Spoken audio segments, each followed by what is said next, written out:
Hamdan wa syukran lillah, salatan wa salaman ala rasulillah. Amma ba'd. Anak-anak kelas 12 yang saya cintai, alhamdulillah Allah SWT masih memberi kesempatan kepada kita semua untuk melanjutkan pembelajaran walaupun masih jarak jauh, masih daring. Insyaallah pada pertemuan ini kita akan membahas dua asma Allah, yaitu Al-Khaliq dan Al-Hakim. Yang pertama Al-Khaliq. Menurut tata bahasa lafaz Al-Khaliq, secara bahasa Al-Khaliq berasal dari kata khalqun atau khalaqa, ya. Khalaqa yakhluqu khalqan atau khalqun, yang berarti mengukur atau memperhalus. Kemudian makna ini berkembang dengan arti menciptakan tanpa contoh sebelumnya. Kata khalaqa dalam berbagai bentuknya memberikan penekanan tentang kehebatan dan kebesaran Allah dalam ciptaannya. Ciptaan Allah berupa malaikat, jin, manusia, binatang, tumbuh-tumbuhan, matahari, bulan, bintang, dan segala yang ada di alam semesta ini. Allah menegaskan dalam Al-Quran surah As-Sajdah ayat 7, A'udzubillahi minasyaitonir rajim. Alladzi ahsana kulla syai'in khalaqahu wa bada'a khalqal insani min tin. Yang memerindah segala sesuatu yang Dia ciptakan dan yang memulai penciptaan manusia dari tanah. Nah, jadi khalaqa yakhluqu khalqan, kemudian isimnya, isim fa'ilnya Al-Khaliq, Allah yang maha pencipta, menciptakan sesuatu, segala sesuatu tanpa ada contoh sebelumnya. Jadi menciptakan dari awal, itu khalaqa, Al-Khaliq. Meneladani Allah dengan sifat Al-Khaliq dengan cara apa? Ya, dengan minimal 3 cara. Yang pertama, bersikap kreatif dan berpikir kritis. Orang-orang yang kreatif biasanya memiliki rasa ingin tahu yang tinggi sebagai wujud bersyukur atas kelengkapan anggota tubuh dan akal yang dapat digunakan untuk berpikir. Berpikir membawa banyak manfaat bagi kita dalam menghadapi kehidupan sehari-hari, dalam mencari jawaban dan solusi yang tepat untuk setiap permasalahan. Hal ini membuat orang-orang kreatif semakin cerdas dan berwawasan luas. Ya, memang untuk menggunakan akal sebagai sarana untuk mencari solusi itu juga semua orang bisa. Tapi sebagai orang mukmin kita harus berlatih, gitu ya. Kalian sebagai yang masih remaja, masih pelajar, cobalah pikirannya digunakan untuk kebaikan, ya. Untuk memikirkan pelajaran, ya. Jangan memikirkan game aja yang laki-laki itu biasanya. Dan hindarilah memikirkan hal-hal yang tidak bermanfaat. Kita harus kreatif, latihan berlatih kreatif dan berpikir kritis. Cara yang kedua itu melakukan aneka amal kebaikan, ya, cara meneladani Allah. Yang kedua, melakukan aneka amal kebaikan. Orang yang mengaku beriman harus membuktikan keimanannya dengan melakukan amal soleh. Amal soleh yang diterima oleh Allah adalah yang hanya berdasarkan Al-Quran dan hadis.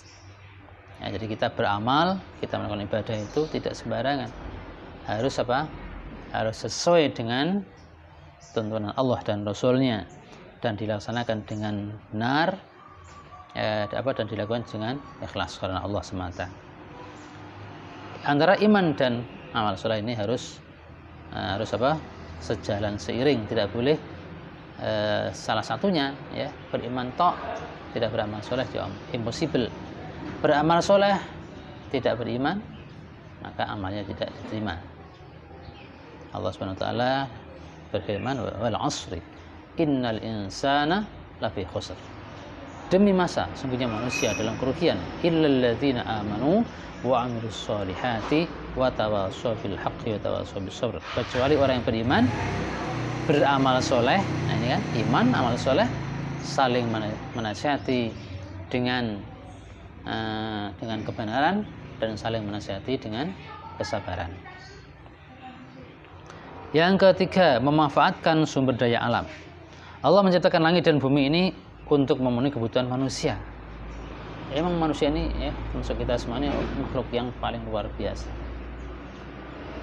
Apabila seseorang beriman, ya, beramal soleh, akidahnya kuat, maka derajatnya bisa melebihi malaikat. Ya kalau malaikat memang dibekali hanya akal saja. Manusia dibekali akal dan nafsu. Apabila akalnya bisa mengalahkan nafsunya, maka dia akan naik derajatnya menjadi orang makhluk Allah yang paling mulia. Allah berfirman dalam surah Al-Jathiyah ayat 13, A'udzubillahi minasyaitonir rajim. Wa sakhkhara lakum ma fis samawati wa ma fil ardi jami'an minhu. Inna fi dzalika laayatil liqaumin yatafakkarun. Dan dia menundukkan untukmu apa yang ada di langit dan apa yang ada di bumi semuanya sebagai rahmat daripadanya. Sesungguhnya pada yang demikian itu benar-benar terdapat tanda-tanda kekuasaan Allah bagi kaum yang berfikir. Yang keempat, melestarikan lingkungan hidup. Rasulullah SAW diutus untuk menjadi rahmat bagi semesta alam. Wa ma arsalnaka illa rahmatan lil alamin, dan kami tidak mengutus engkau Muhammad kecuali sebagai rahmat bagi semesta alam. Itu artinya agama Islam sangat menekankan kepada manusia untuk menjaga keseimbangan alam. Lebih dari itu, Allah melarang manusia berbuat kerusakan di muka bumi. Surah Al-A'raf ayat 56, A'udzubillahi minasyaitonir rajim. ولا تفسدوا في الأرض بعد إصلاحها ودعوه خوفا وطمعا إن رحمة الله قريب من المحسنين. Dan janganlah kamu membuat kerusakan di muka bumi sesudah Allah memperbaikinya, dan berdoalah kepadanya dengan rasa takut tidak akan diterima dan harapan akan dikabulkan. Sesungguhnya rahmat Allah amat dekat kepada orang-orang yang berbuat baik. Selanjutnya, asma Allah Al-Hakim. Artinya Allah Maha Bijaksana yang memiliki hikmah, sifat, perbuatan, dan pengetahuan yang paling utama. Dengan hikmahnya Allah menebarkan kemaslahatan, kemanfaatan, dan kemudahan yang lebih besar atau lebih baik. Dengan hikmahnya pula menghalangi atau menghindarkan terjadinya bencana dan kesulitan yang lebih besar bagi makhluknya. Allah berfirman, A'udzubillahi minasyaitonir rajim. Bismillahirrahmanirrahim. Alhamdulillahilladzi lahu ma fis samawati wa ma fil ardi wa lahul hamdu fil akhirah wa huwal hakimul khabir. Segala puji bagi Allah yang memiliki apa yang di langit dan apa yang di bumi, dan baginya pula segala puji di akhirat. Dan dialah yang maha bijaksana lagi maha mengetahui. Surah Saba ayat 1. Sebagian ulama juga mengartikan Al-Hakim dengan pengertian bahwa Allah mengetahui kebenaran secara mutlak dan bertindak berdasarkan pengetahuan yang secara mutlak pula. Di Al-Hakim ada dua pengertian, dua makna. Yang pertama, bijaksana, maha bijaksana, memiliki hikmah, sifat, perbuatan, dan pengetahuan yang paling utama. Pengertian yang kedua, Allah mengetahui kebenaran secara mutlak dan bertindak berdasarkan pengetahuan itu secara mutlak pula. Tindakan atau amalan tanpa ilmu berarti kesesatan, sedangkan ilmu tanpa amalan adalah kesia-siaan. Imam Ghazali memahami kata hakim dalam arti pengetahuan tentang sesuatu yang paling utama, dan yang paling utama adalah Allah sebagai hakim yang sebenarnya. meneladani Allah dengan sifat Al-Hakim. Nah, bagaimana kita bisa meneladani sifat hakimnya Allah? Yang pertama dengan berilmu pengetahuan. Allah akan meninggikan beberapa derajat orang-orang yang berilmu. Islam mengajarkan bahwa mencari ilmu adalah kewajiban bagi setiap muslim. Thalabul ilmi fardhatun ala kulli muslim. Mencari ilmu, menuntut ilmu adalah wajib atas setiap muslim. Dalam surah Al-Mujadilah atau Al-Mujadilah ayat 11 Allah berfirman, A'udzubillahi minasyaitonir rajim. Yarfa'illahu alladhina amanu minkum walladzina utul ilma darajat.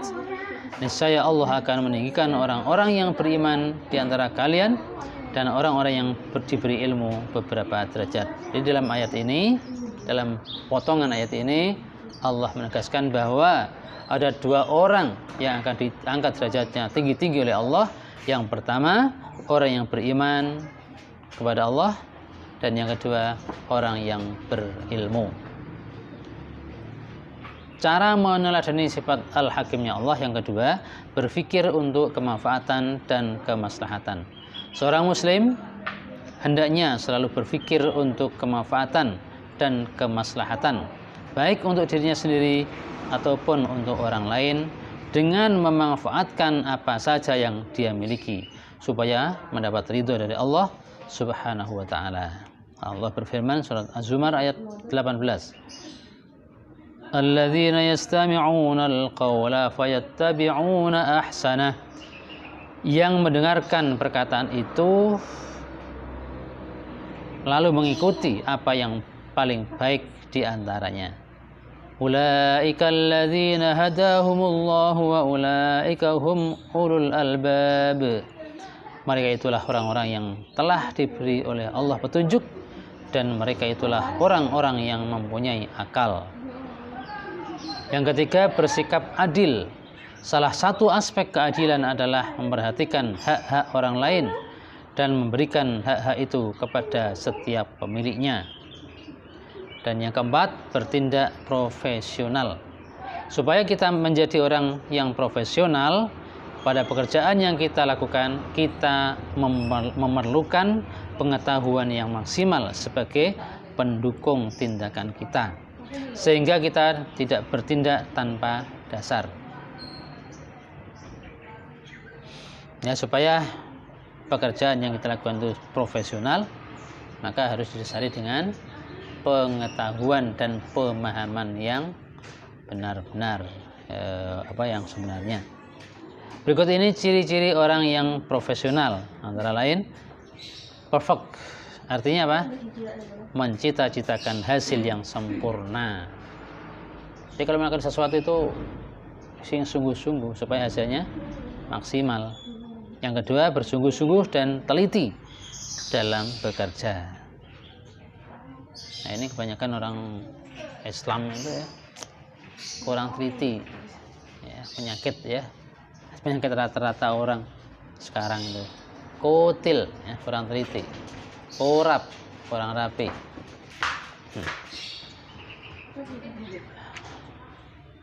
Kemudian mempunyai sifat rajin dan tabah atau tidak cepat puas dengan hasil yang diperoleh. Ya, dalam melakukan sesuatu sudah dapat hasil yang lumayan, jangan puas dengan hasil itu, usaha lagi supaya dapat bisa menghasilkan yang lebih sempurna, lebih baik. Yang keempat, mempunyai integritas yang tinggi, dan yang kelima, mempunyai kebulatan pikiran dan perbuatan sehingga menciptakan efektivitas kerja dan semangat kerja yang tinggi. Ya, demikian pembelajaran kita pada pertemuan kali ini.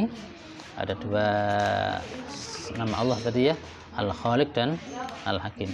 Semoga kita bisa meneladaninya dalam kehidupan kita sehari-hari.